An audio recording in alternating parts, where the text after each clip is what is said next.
All right, Shalom. First and foremost, of course, all praise to Yahweh, Bahashem Yahweh Shai, Yahweh, who the world ignorantly calls God, and Yahweh Shai, who the world ignorantly calls Jesus Christ. And I just want to give a couple faults real quick.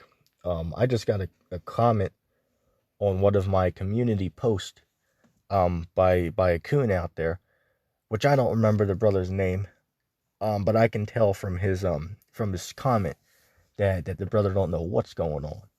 As a matter of fact, it might have been his sister, right? A female going by the profile picture, which looked like a female.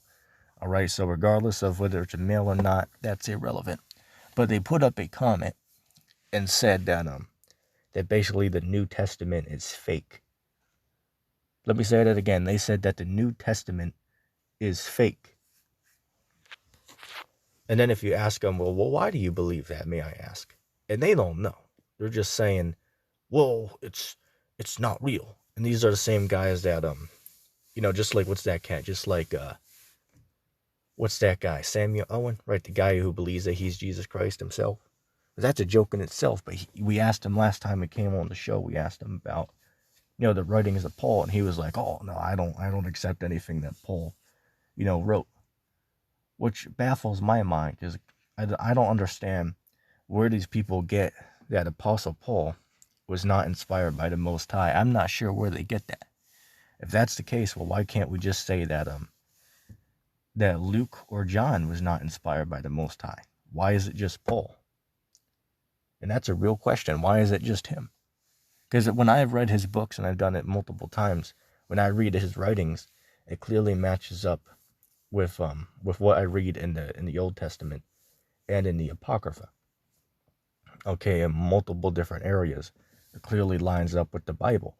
And then it also lines up with the rest of the New Testament writings. Okay, so, I'm at a loss for words when it comes to that. I'm not necessarily sure why these people believe that.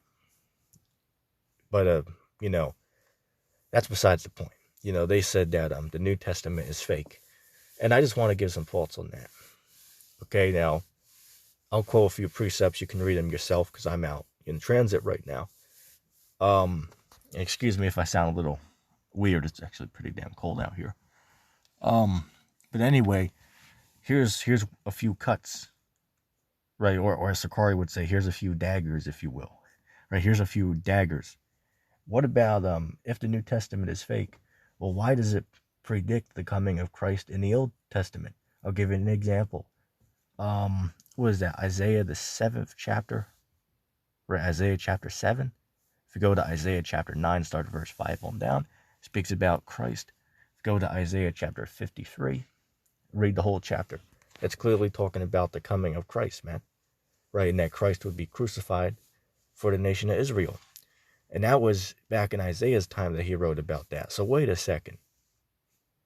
Why am I reading about the events in the New Testament predicted in the Old Testament? If the New Testament is fake, that's illogical, that's ridiculous to subscribe to such a teaching. I'll give another example. If you go to Jeremiah chapter 31, verse 31, read on down, it's talking about the new covenant, right?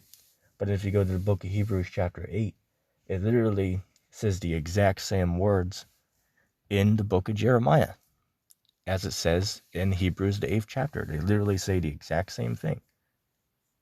So again, by what logic could we then say that the New Testament is fake if it clearly lines up with the Old Testament? And then here's another cut. Because Christ, when he was on the scene, he was quoting the laws that the Most High gave to Moses, man. I'll give an example. If you go, what is that, John the 8th chapter, right, dealing with the woman, taken in adultery. Well, where did the people get the laws of how to deal with adultery? They got that from the Old Covenant, right, where or I should say the Old Testament, excuse me. They got it from the Old Testament, which, they were, using that, for their daily lives, right, going by the laws written in it. Okay, so that proves the point. That they were judging people off the laws written in the Old Testament. And even Christ was going by that. That's why, because guys will be on there like, oh, well, Christ said to not follow the laws, right? Christ said differently. Well, here's the thing. Dealing with John, the 8th chapter, Christ told the woman, look, don't go do this again, or next time, you're going to be judged for it. That's why he told her what? Go and sin no more. That's what Christ told her. He didn't tell her, oh, okay, it's all right. The laws are done away with. Go do what you want. No, he's told her, look, I'll forgive you this time, but don't do it again. So what does that prove? That proves that Christ shown her mercy and forgiveness, but he told her to not do this action again. If you go to, what is that? If you go to Romans chapter 9, verse 15, it says, because guys will bring up, well, wait a second. See, that proves that Christ went against the laws of the Most High, because the law of the Most High says the woman was supposed to be stoned for committing adultery. Well, here's the thing, though. If you go to, Romans 9, verse 15, it says what? That the Lord will have compassion on who he wants to have compassion, and will show mercy to who he feels to show mercy. Well, what does that mean? Oh, let me give an example. What did King David do? King David slept with another man's wife, and then what he did, and you can read the story yourself, but then what he did is when Israel went to war, he had the man of the husband of the woman he slept with, he had him put at the front of the battle, so there was a great chance he would die. So then, David did that so that he could get away with, sleeping with the man's wife. So guess what happened? The punishment for that is death, according to the scriptures. But guess what? The Most High ended up taking the child's life that was born unto the woman who David committed adultery with.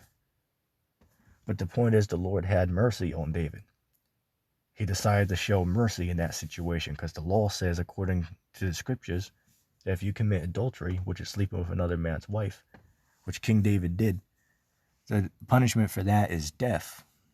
Okay, that's what the punishment is according to the law. But guess what? The Most High decided to show him mercy. He didn't have to do that, but that's a situation where he did decide to do it. So same thing with Christ, with the woman in adultery in John the 8th chapter.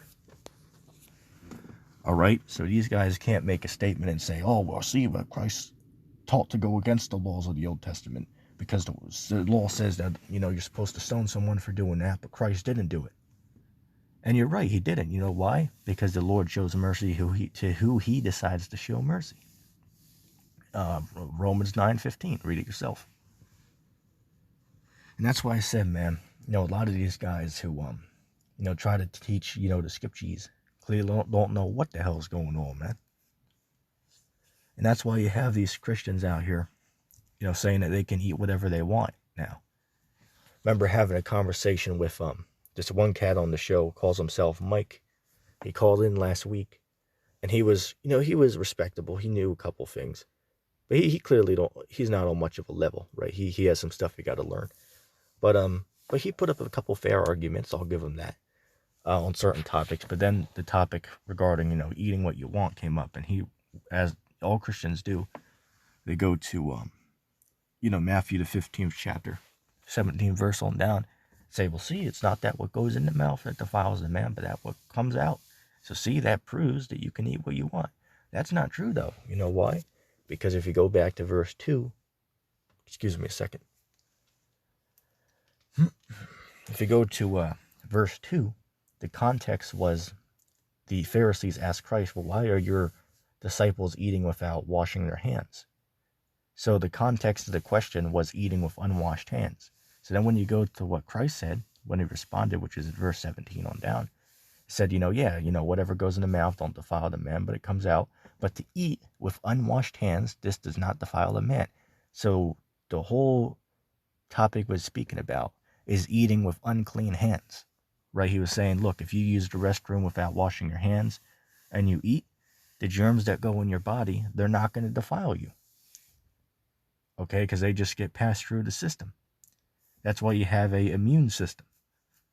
Okay, so it's not talking about food by the context of the chapter. And that's why it's important to read in context. Which you don't always have to do that, because the scriptures say that to understand the scriptures you have to go here a little and there a little to properly understand the scriptures. That's true, but in certain times it's beneficial to read the whole context. right? Certain times it's good to do so. I'll give an example. What is that? Isaiah the 14th chapter, right? Because a Christian will read that and say, well, that's talking about, Satan, right? How Satan came down and fell from heaven. But that's not true, because if you read the whole chapter, it's talking about the king of Babylon. So that's a chapter you have to read the whole entire chapter to get the context of what it's talking about, just as a little example. But going back to what I was saying, I didn't want to get sidetracked, which sometimes I do. Hey, the spirit, you got to let the spirit flow, man. Right? It brings out what it wants for edification. But going back to what I was saying about the New Testament being fake, it's like, well, how the hell can that be if the Old Testament clearly prophesies about the coming of Christ? So how do we get around that? And then what about the prophecies? What about the prophecies in the New Testament? Which may I also mention, a majority of them actually line up with the Old Testament. Okay? So if it's fake, well then how did people, a few thousand years back put these fake writings together and put accurate prophecies in these writings? Unless they were dealing with a higher, form of intelligence when they were writing. I'll give an example, right? The MOB, right? Revelation 13:16. How the hell could somebody know about that back 2,000 years ago that clearly lines up with what we see going on right now, man?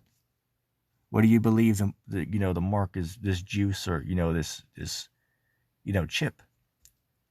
All right, which we subscribe to it being the chip. Okay, but even these guys, who subscribe to that juice, the point still stands clear, right? That how did people know about that back then, right? So if the book's fake, well, how did these people know what was going to happen in the future? I'll give another example. Dealing with, Babylon the Great. But how could people 2,000 years ago put together these fake writings and include a place that literally fits the description of America, man? If America hasn't even been around for 250 years.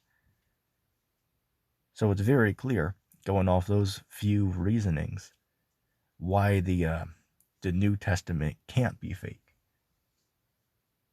Okay, it's ridiculous when you really think about it, man. All right, I'm not even sure why these people would want to believe something like that, because it clearly just doesn't hold true to the facts. Oh, I'll give another one. What about it's by logic. By logic, if they're saying that that the New Testament is fake, well then by logic that means that they don't subscribe to the teachings of Christ as well, because Christ is his teachings are in the New Testament, right? So by logic, that must mean that they don't subscribe to the teachings of Christ. It's like, okay, well, what about this one? Matthew, the 24th chapter. It clearly describes what's going on in the world right now. And then part of the chapter was dealing with what happened to Jerusalem in 70 AD. What was it, Titus? They besieged Jerusalem in 70 AD. Right, but Christ said, well, look, there's going to be no stones here left upon another. Right, and Jerusalem's going to be besieged. And 70 years later, it happened. And the stones were taken down. And they're still there to this day. Go look. Look up the images online. So wait a second. How did Christ's teachings come true then? And that's a question they don't know. And then so that part of Matthew is already fulfilled back then. But then the other part is clearly going on right now. I'll give an example. You have a few volcanoes going on right now, erupting at the same time. You have earthquakes, going on every day, right? You have these uproars of the people, right, going on all over the world. I'm sure, man, there's a protest going on right now somewhere in the world while I'm making this video. Okay, but that's everything that Christ spoke about. Oh, then you had this whole, the Israel and Gaza situation, like 4 months back or so. You see, all of this lines up with the book, man, right? What Christ spoke about. So I don't see by what logic somebody can say that the New Testament is fake. Because the questions I presented here, they don't know the answer to. They can't answer it. They're just saying, well, that's how I feel. That's all they're doing. So, I just wanted to, give my thoughts on that. If anybody made it this far into the end, go ahead and put hashtag New Testament in the comment section down below. And, I'm going to say shalom.